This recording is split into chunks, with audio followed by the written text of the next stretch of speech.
Ooh, check it out. Now it's wide open for us. Ooh, there's a door there, or a little pothole. Now, I don't know if this is going to be a trap. Let's go ahead and open it.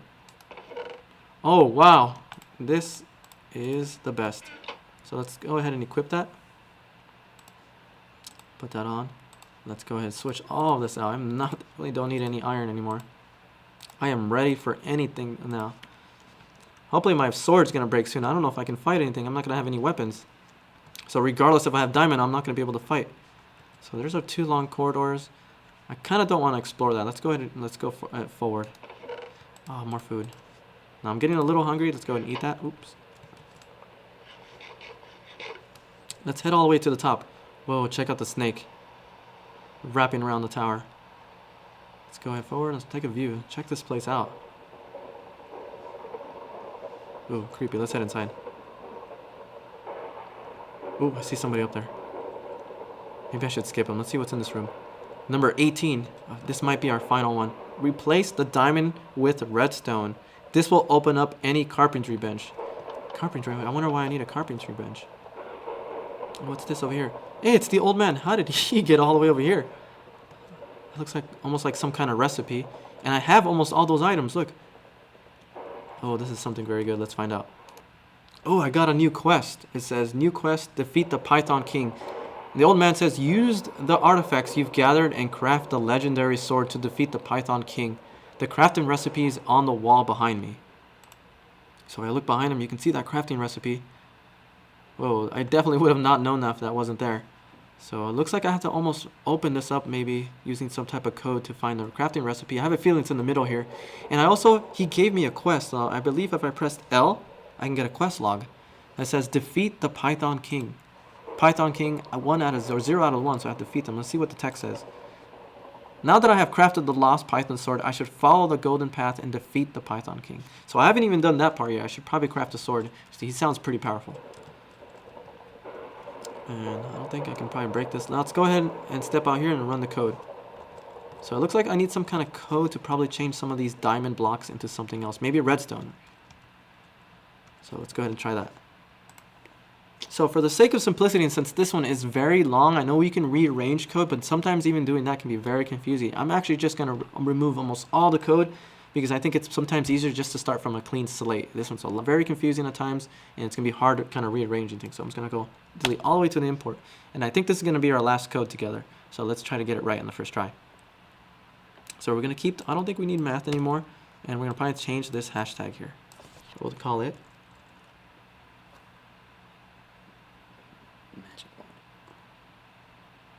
we'll call it the magic wand, because we're gonna make it so the game can detect with our sword if we hit a diamond block and replace it with a redstone block to open up hopefully that middle where the crafting bench is. So our first line of code after the import time, we're gonna type MC equals Minecraft uppercase Minecraft dot create.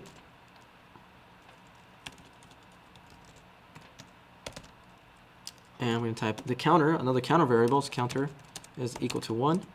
And we'll do a while true command, or while true loop, while true. Oh, almost messed up there, while true. I have an extra parentheses following me. There you go. And a tab, and a type time.sleep, time sleep. So we'll sleep for about 0.2 of a second. And we'll go for hits. A new variable called hits equals MC events. So this is an event when you trigger, that is triggered when you hit with your sword. Event.poll block hits. And that is a function. So I'll make sure it says poll block hits with that correct capitalization. Now we're going to run a for loop. So we're going to type right here, we type for hit, which will be typed here. Hit is in hits. And we're going to run the following lines of code. X equals hit dot position dot X. Ooh, not X in range. And we'll type, actually, let's just for sake of simplicity, let's go ahead and copy and paste that because it's going to be much easier on the typing. And we'll just change the X, that one to Y. This one to Z. And we'll change, obviously, these to correlate with those. So be Y and Z. So I think with that, we can move on to our next. So all this is getting on this one is getting the hits, because this returns the position of that block that I hit, and we just want to get its X, Y, and Z. So this is the reason we have this hit dot position for those X, Y, and Z's of the block. And after that, we're going to type in here inside the for loop, tab one more time. We're going to type block type equals MC dot get block X, Y, and Z. So the X, Y, and Z is obviously referring to these variables right here. And let's continue with the next part of the code. We'll type our if statement. If block type is equal to 57, which is the diamond, we're going to replace it. So we're going to type mc.setBlock.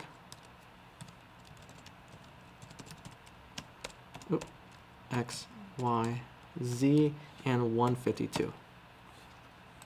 And continue down. I'm going to, I think we're almost done to the end. We're going to do our post to chat. mc.post to chat. And I'm going to type string argument block replaced. So let's review the code before we go on. And it's a little bit confusing, especially with these hit and hits in the for loop. So I did the traditional, the traditional code we've done before using the time. I made a variable with counter.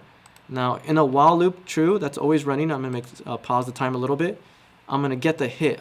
The hit variable is going to be whenever I hit something with my sword. And for hits, so what it's going to do is it's going to count, or it's going to grab every time I hit something else, it's going to grab the X, Y position of that block. And then it's saying if that block that I'm hitting at that coordinate, and if it's equal to a diamond, it wants it to replace that block with a redstone block. That way, hopefully, I can trigger and open up the crafting table. And our last one, just post to chat knowing that we replaced that, just kind of confirming for us. Now let's go ahead and review our code and make sure everything is finalized.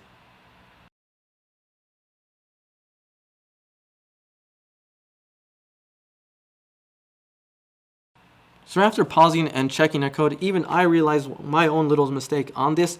On the line 12 where it says hits equals mc.event, it should actually be events. It's an events. It's with a plural, or plural, it's with an S. So other than that, I think that might have been my only mistake. Make sure you do correct yours as well. And we're going to move forward. We're going to save, and we're going to try running our code. So let's type quickly Python MC, and here we go. So I'm going to quickly grab my sword out, and let's try right-clicking some of these blocks. Block replace, but I see, that's very cool. It knows. So it knows if it's not, look, I can place any other block, and it won't replace it. It has to be diamond. Not that one. Let's try this one. Oh, that didn't do anything. Oh! Oh, very cool. Ooh, perfect. Check out that crafting table. Now, I noticed at this point, we didn't put any break in our code, so this code will keep being running over anytime I see any diamond. But the cool thing about this version of Python, if you type /py, it will stop the running script. So now I can no longer press any diamond. I don't see any diamond, but let's go ahead and just assume the code broke. So I see the crafting recipe that the old man told me about. So let's see if I can try to emulate it.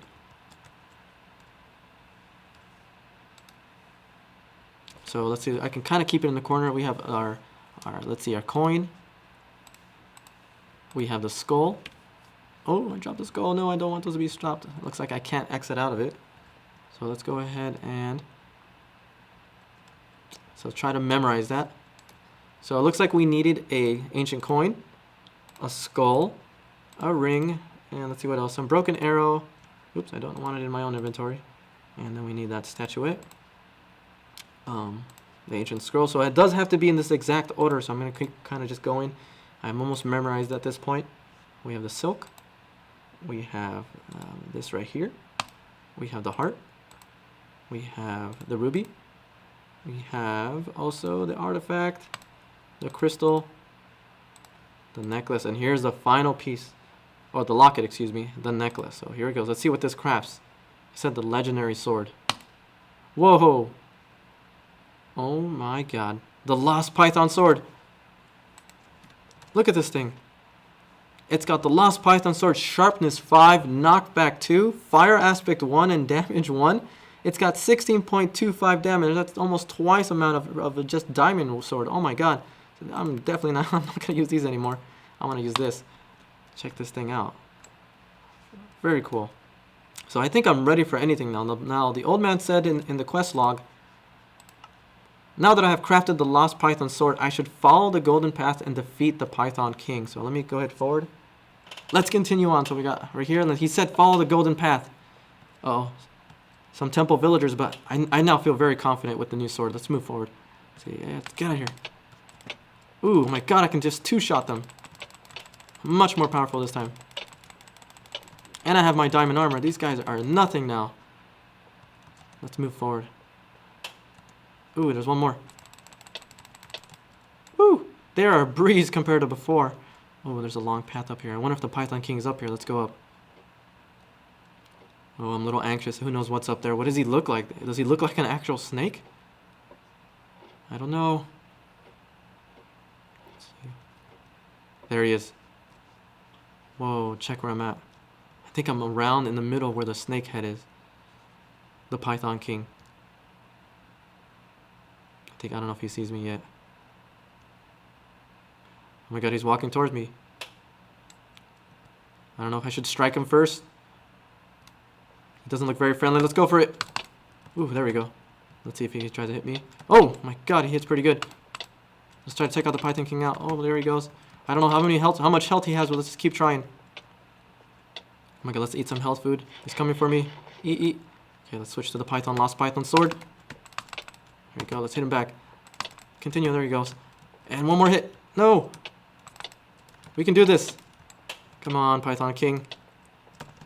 You're no match for the lost Python sword. Oh my god, I'm so close to health. I gotta make sure I watch my health. Gotta make sure I regen my health. Let's run around a little bit. So he's very sluggish. He's so big. Look at his body. He's made out of... It almost looks like half snake, half skeleton man. And he's got claws for hands. Ooh, two, we hit each other together. Here we go. One more final clash. Oh! I have defeated the Python King. The villagers are now free from the king's curse and able to live in peace once again. I can now explore, build, and use Python code to create my own adventures. So I now can hit complete. And I think I defeated him. I think I saved the Python temple. Look, it's daytime now, and it stopped raining. Very cool. Now with our Python temple complete, I am free to just go ahead and explore this map. I can change the game mode, and I can just explore it and build and just be free and visit the villagers and just go ahead and build anything I want and use the code to explore and make my own new adventures. So with that being said, I hope you guys enjoyed the gameplay and some of the code we worked together in our adventure, and I'll see you guys next time into our next Python adventure.